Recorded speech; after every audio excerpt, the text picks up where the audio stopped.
वाणी देव सवितर्दुरितानि परासुव यः भद्रं तन्नासुव। ओम शांति शांति शांति। आप सभी को नमस्ते। आज अनुराधा सावी का 20वां विवाह की वर्षगांठ है। इसके लिए उन दोनों को मैं क्या बोलूँ, ये तो आदर्श दंपति है। आर्य जीवन कैसे जिया जाए, ये दोनों इसके स्वरूप ही हैं, प्रतिरूप हैं। किसी को कुछ सीखा हो तो इनसे सीखे। और इनके बच्चे पुत्र और पुत्री मनस्विनी और आयन भी बिल्कुल आर्य आदर्शों को प्रस्तुत करते हैं। तो इनके लिए कुछ भी सीख मेरे पास तो नहीं है, परंतु आशीर्वाद अवश्य है। आप दोनों दीर्घायु हो और सर्वदा आपका प्रेम बना रहे। बहुत बहुत शुभकामनाएं।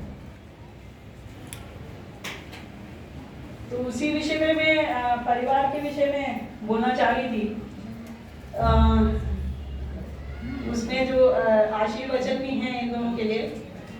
अब मेरा आधा तो अनुराधा जी और प्रेम जी ने बोल ही दिया, फिर भी जो बाकी बचता है उसको आगे देखते हैं। तो ये अथर्ववेद में एक सूक्त है जो कि परिवारजनों के लिए, ऐसा नहीं कि केवल दंपति के लिए हो, परंतु परिवारजनों के लिए है। कैसे परिवार जो हैं वो सुखी रहें, कैसे वो आपस में उनका मेल रहे और इस प्रकार सुख को बढ़ाते हुए उनकी स्वयं समृद्धि हो। तो ये तीसरे कांड का 30वां सूक्त है।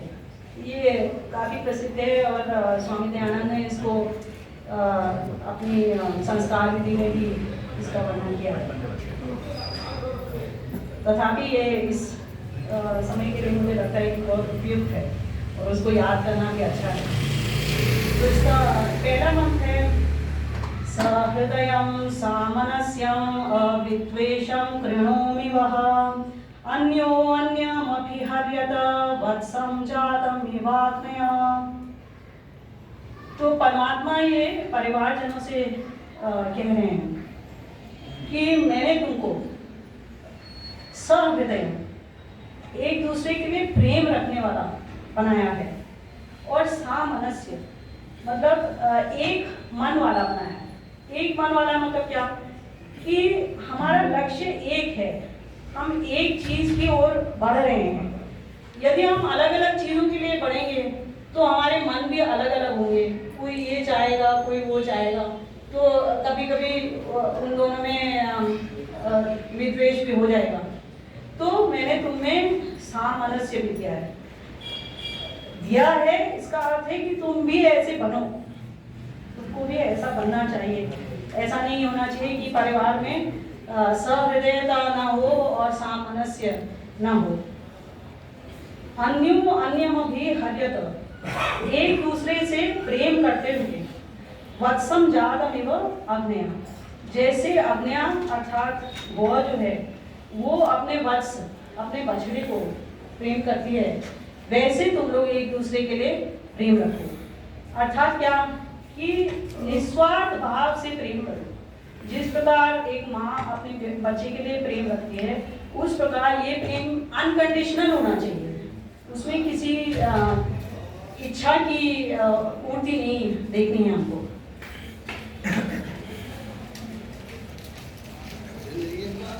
पुनः दूसरा मंत्र है, ये काफी प्रसिद्ध है, आप लोग को कहीं को याद भी होगा। अनुगतः पितुः पुत्रो मात्रा भवतु सम्मनाः जायापत्ये मधुमतीं वाचं वदतु शान्तिमान्। अनुगतः पितुः पुत्रो, पुत्र जो है वो पिता की बात को माने। इस तरीके से, किस तरीके से हम एक परिवार में शांति रखें, प्रेम बनाए रखें, उसके ये उपाय हैं। तो पुत्र जो है वो पिता की बात को माने। मात्रा भवतु सम्मना, और अपनी माता के साथ उसका एक ही मन हो। वो जो माता की इच्छा है उसको जाने और वैसा ही करे। जाया पत्ये, यहाँ पे पुत्र से हमको केवल पुत्र नहीं समझना चाहिए, पुत्री के लिए भी ये सही है। और ऐसा भी नहीं समझना चाहिए कि पुत्र बड़ा हो जाए और तब भी जो है वो जो पिता बोल रहे हैं वही करता जाए या जो माता बोल रही है वही करता जाए, ये भी नहीं है। बल्कि मैं तो ये कहूँगी कि जब बच्चे टीनेजर हो जाते हैं उनकी अपनी सोच बनने लगती है और माता पिता को उनकी भी सोच का ध्यान रखना चाहिए, उस पर ध्यान दे के कुछ करना चाहिए। तथापि हमको ये रखना है कि युद्ध ना हो घर में, और कभी हम अलग अलग बात सोच रहे हो, पुत्र कुछ सोच रहा हो, पिता कुछ सोच रहा हो, तब भी हमको उसमें एक समाधान करना है। दोनों को मिलके, तीनों को या जितने परिवारजन हैं सब मिलके उस चीज का समाधान करें और डिसाइड करें कि अच्छा ये चीज सही है, ये चीज करते हैं। जाया पत्ये मधुमती वाचम, पति के लिए जो पत्नी है वो प्यारी बातें किया करें जो कि शांतिदायक हो। तो देखिए ये वचन, इसका भी दूसरी तरफ से भी अर्थ है कि पति को भी अपनी पत्नी के लिए प्रिय वचन बोलने चाहिए। परंतु वेद जो है ये क्यों पत्नी का नाम दिया उसने? क्योंकि देखिए पत्नी अधिकतर, आजकल तो बहुत लोग औरतें काम करती हैं, परंतु एक समय था जब पत्नियां घर में बंधी रहती थी तो उनको झुंझाहट हो जाती थी घर में बैठे बैठे। तो वो कभी कभी उनका स्वभाव होता है कि वो थोड़ा झुंझा के बोलती हैं अपने पतियों से। तो परमात्मा कह रहे हैं कि हर समय अपने को थोड़ा वश में ही रखो, जहाँ तक हो सके तुम हमेशा प्रिय वचन बोलो। इसी प्रकार पुत्र को इसलिए कहा है क्योंकि पुत्र का इंटरेक्शन अपने माता पिता से अधिक होता था, इसलिए पुत्री के लिए ना कहकर पुत्र को कहा है वेदों में। लेकिन है ये वचन दोनों के लिए ही, जैसे स्वामी जी ने भी हमको कई बार बताया है कि जहाँ पे पुरुष का वचन कहा गया हो वहाँ महिला को भी जानो। फिर भी उसका एक अर्थ है, जैसे मैंने आपको बताया क्यों इनको बोला गया है। माँ काला भादरम द्विक्षन् माँ स्वसारम उदस्वसा सम्यंचः सव्रता भूत्वा वाचं वदत भद्रया।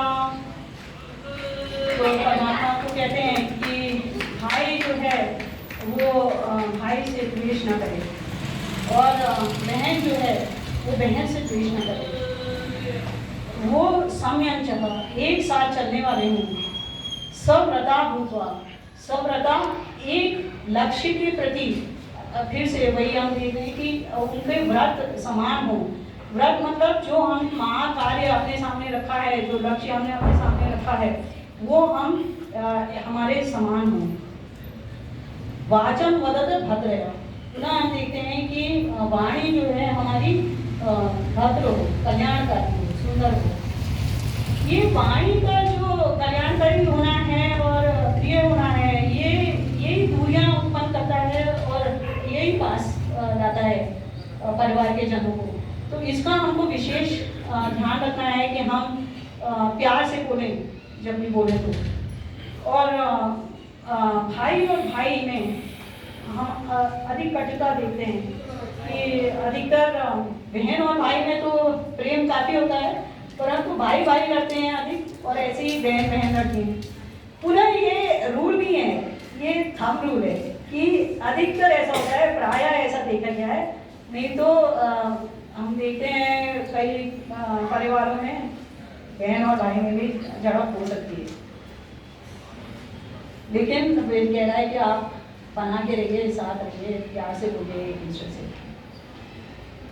येन देवा न वियन्ति नो च विद्विषते मिथः तत्कृण्वो ब्रह्मवो गृहे संज्ञानं पुरुषेभ्यः। तो अब वेद आपको एक उदाहरण देता है और वो कहते हैं कि जैसे देव अर्थात जो विद्वान लोग हैं, जो ज्ञानी लोग हैं, जो लर्नेड हैं और जो वाइज हैं, वो जिस मार्ग को नहीं छोड़ते हैं और एक दूसरे से जिस प्रकार वो द्वेष नहीं करते हैं, वैसे ही मैं तुम्हारे ग्रह में, वो ग्रह तुम्हारे ग्रह में ब्रह्म को स्थापित करता हूँ।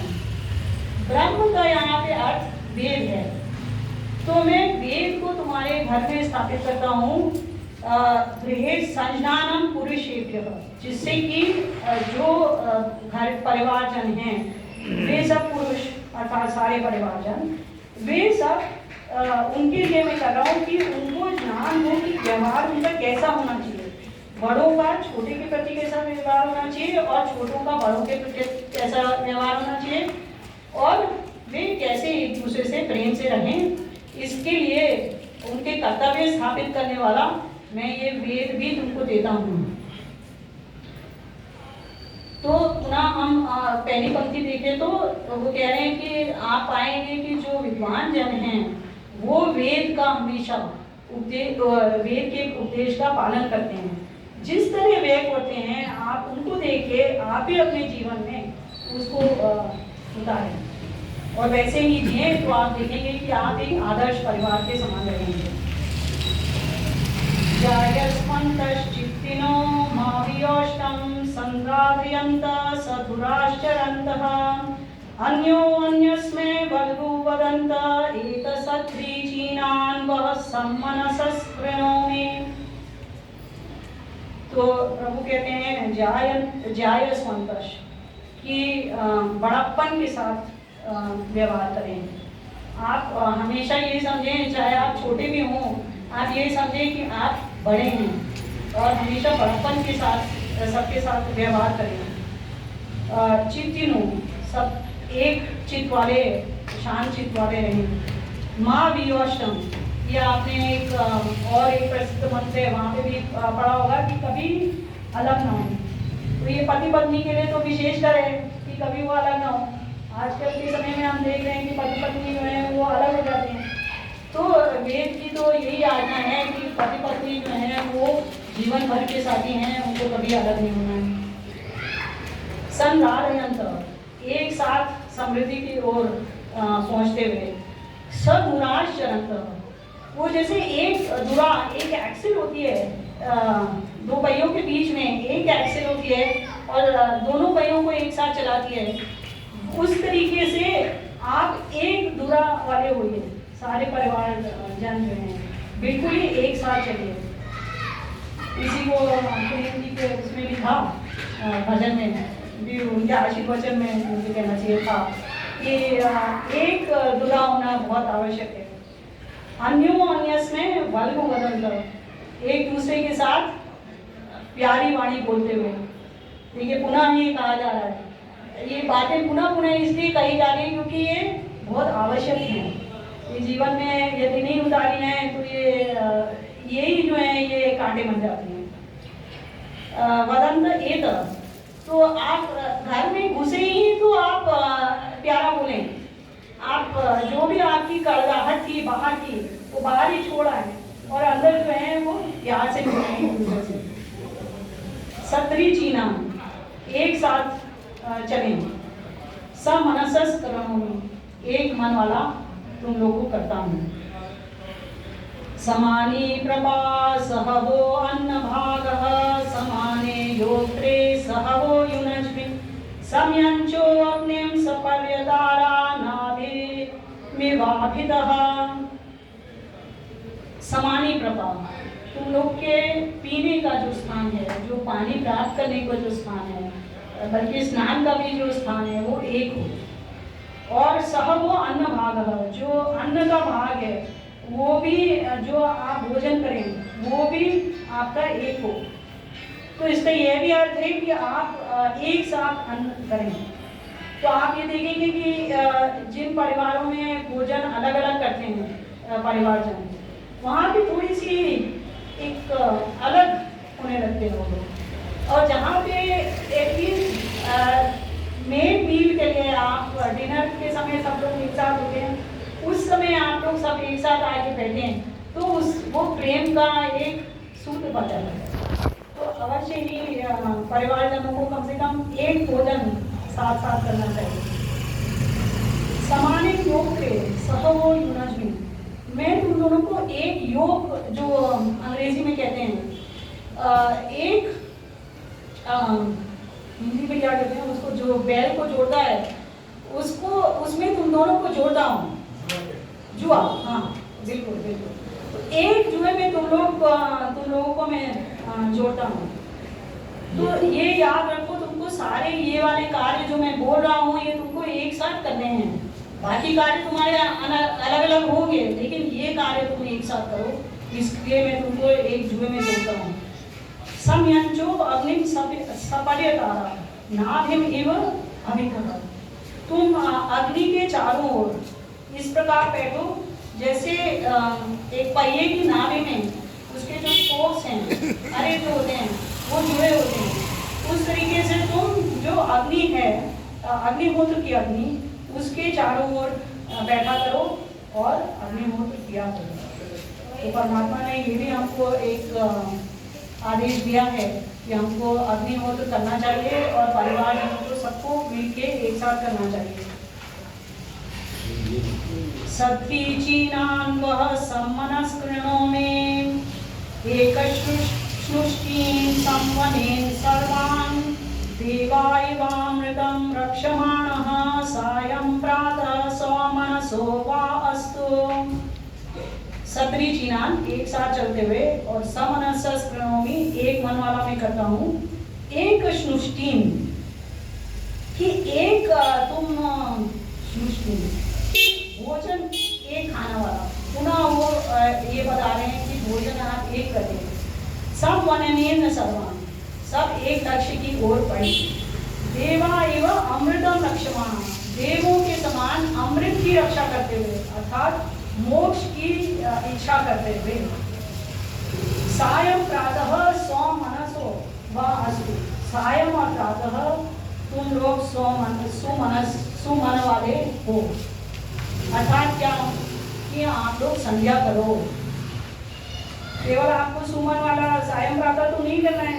तो इस मंत्र में कहा गया है कि देव जैसे अमृत को सर्वदा उसकी रक्षा करते हुए, अर्थात मोक्ष के लिए उसका द्वार हमेशा खुला रहे, हम उसके तरफ ही बढ़ रहे हों, कितने भी भौतिक कार्य हम कर रहे हों, परंतु एक वो मोक्ष का द्वार हमको दिखता रहना चाहिए, और उसके लिए हमको नित्य सायं और प्रातः ये संध्या अवश्य करनी चाहिए। चाहे आप उसमें अग्निहोत्र करें चाहे ना करें, परंतु परमात्मा का ध्यान अवश्य करें।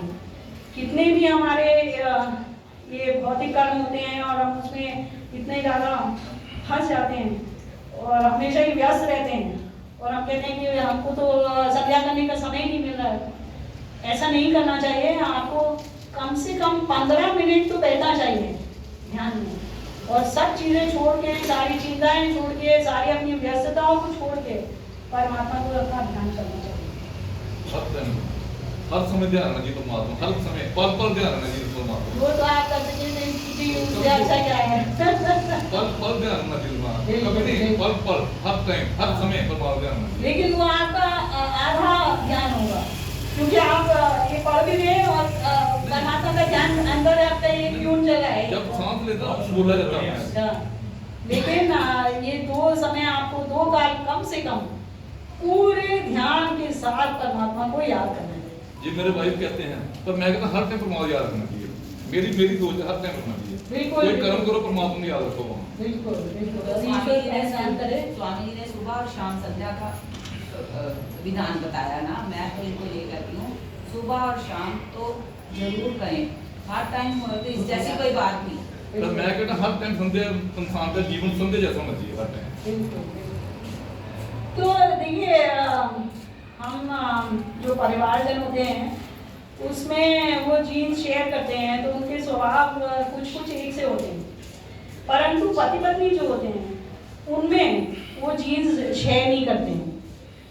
तो इसलिए उनमें प्रेम को बनाना और बढ़ाना इसके लिए हमको थोड़ा प्रयास करना पड़ता है। और और बात मैं आपकी काटती हूँ, ये अच्छे संस्कारों की वजह से मैं भी आर्य समाजी परिवार से हूँ और ये भी आर्य समाजी परिवार से, ये हमारे अच्छे कर्मों का फल है।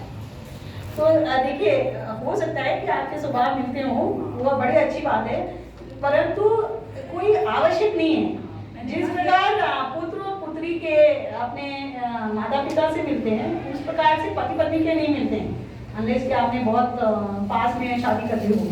तो आज में शादी ये बात है, वो तो स्वामी जी ने जैसे बताया हुआ कि शादी तो दूर करनी चाहिए। बिल्कुल बिल्कुल, और स्वभाव आपको उसमें मेल ही देख के करनी चाहिए। तथापि पति और पत्नी में हमेशा ही स्वभाव का कुछ अंतर होता है, क्योंकि वे दो अलग परिवारों से आ रहे होते हैं। तो इसलिए उनमें एका बनाए रखना बहुत ही आवश्यक है, और उसके लिए हमको थोड़ा एफर्ट करना पड़ता है। उसमें जो हमने उन सब मंत्रों में देखा, उसमें आपको कुछ टिप्स दे रखे गए हैं। एक तो प्यार से हमेशा बोलें, और जो कर्तव्य आपके हैं उनको निभाते जाएं, अपने कर्तव्य को ना छोड़ें कभी भी, तो हमेशा ही परिवार में सुख समृद्धि रहेगी। और पति पत्नी के विषय में जब उनके बीच में कुछ अनबन हो, तो उसके लिए भी मैं आपको एक वेद का मंत्र बताना चाहती हूँ, जो कि पत्नी के वचन के थ्रू बताया गया है। जैसे पत्नी अपने पति से बोल रही हो, अवज्यामेव धन्वनो मन्युं तनो मिते हृतः यया स मनसो भूत्वा सखायाविव सचावः। अवज्यामेव धन्वनो, जैसे धनुष की जो प्रत्यंचा होती है वो तनी होती है, और आप धनुष बाण छोड़ने को तैयार हैं, ऐसे दोनों में लड़ाई हो रही है। तो पत्नी कहती है कि तुमने ये मेरे ऊपर बाण तान रखा है, तो मैं उस तुम्हारी जो प्रत्यंचा है उसको उतार के बगल में रखती हूँ, तुम्हारा बाण जो है उसको निष्काम करती हूँ, और जिससे कि हम दोनों एक मन वाले हो जाएं और सखा जैसे एक दूसरे से रहेंगे। तो इसका अर्थ ये है कि जब एक जना कोई किसी कारण से रुष्ट हो जाए, क्रोधित हो जाए, तो दूसरे जने को उसके साथ मिलकर क्रोध नहीं करना चाहिए। हो जाता है कभी कभी कुछ बातें हम चाहते हैं और वो नहीं हो रही होती, तो हम क्रोध करते हैं। तो दूसरे व्यक्ति को शांति बना के ये बोलना चाहिए कि ठीक है, मैं तुमको शांत करता हूँ, मैं तुम्हारा उसको मनाना चाहिए। तो ये केवल पत्नी की ओर से नहीं है, पति की ओर से भी है। मुझे आप दोनों को मुझे लगता नहीं है कि बताने की आवश्यकता है।